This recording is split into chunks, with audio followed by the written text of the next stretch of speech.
টক ঝাল মিষ্টি আমের আচার কিভাবে খুব সহজেই তৈরি করবেন সেটাই আপনাদের সাথে শেয়ার করব।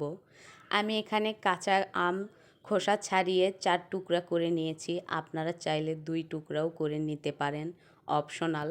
প্রথমে আমি মশলা তৈরি করে নেব।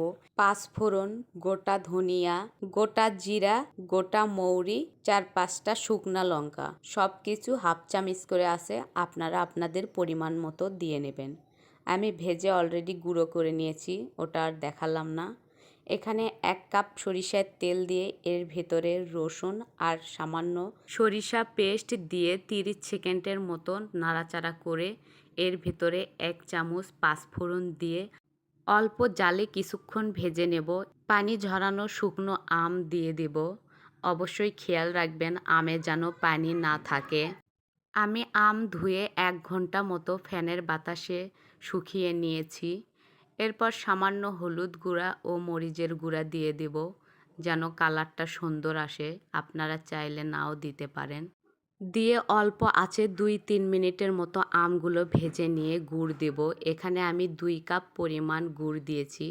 আমি যেটুকু আম নিয়েছি এর জন্য 2 কাপ গুড়ই যথেষ্ট। আপনারা আপনাদের স্বাদ মতো মিষ্টি কম বেশি করে দিতে পারেন। এখানে দেখতেই পাচ্ছেন গুড়গুলো অলরেডি গলে যাচ্ছে। কিছুক্ষণ এভাবেই জালে থাকবে আম সিদ্ধ হওয়া পর্যন্ত। মিডিয়াম জালে আচার বানানোর চেষ্টা করবেন। জালটা বেশি হয়ে গেলে মশলা পুড়ে টেস্ট নষ্ট হয়ে যাওয়ার সম্ভাবনা থাকে। এভাবে আলতো হাতে নাড়াচাড়া করবেন। এর মাঝে এর ভেতরে আমি 2 চামচ ভিনেগার দিয়েছি, সেটা দেখাতে ভুলে গেছি। ভিনেগার দেওয়ার কারণ হলো আমটা যেন দীর্ঘদিন ভালো রাখে, ফাঙ্গাস না ওঠে, এই জন্যই দেওয়া। আম পুরোপুরি সেদ্ধ হয়ে আসলে আমি শুরুতেই যে মশলাটা রেডি করে রেখেছিলাম পুরোটাই আমের আচারে দিয়ে দেব।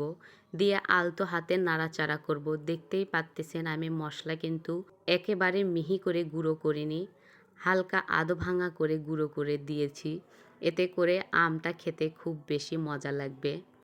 এই আচারটা চিনি দিয়েও করতে পারবেন, এতে করে কালারটা এত সুন্দর আসবে না।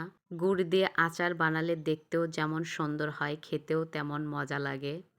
এই তো আমার আচার বানানোর পর ঠান্ডা হয়ে যাওয়ার পর এই রকম হয়েছে দেখতে। মাশাআল্লাহ, খুব সুন্দর হয়েছে।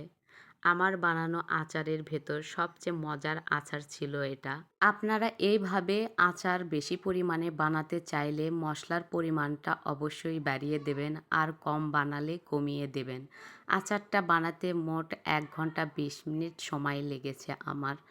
আপনাদের যদি ভালো লেগে থাকে অবশ্যই লাইক, কমেন্ট, শেয়ার করে আমার পাশে থাকবেন। আল্লাহ হাফেজ।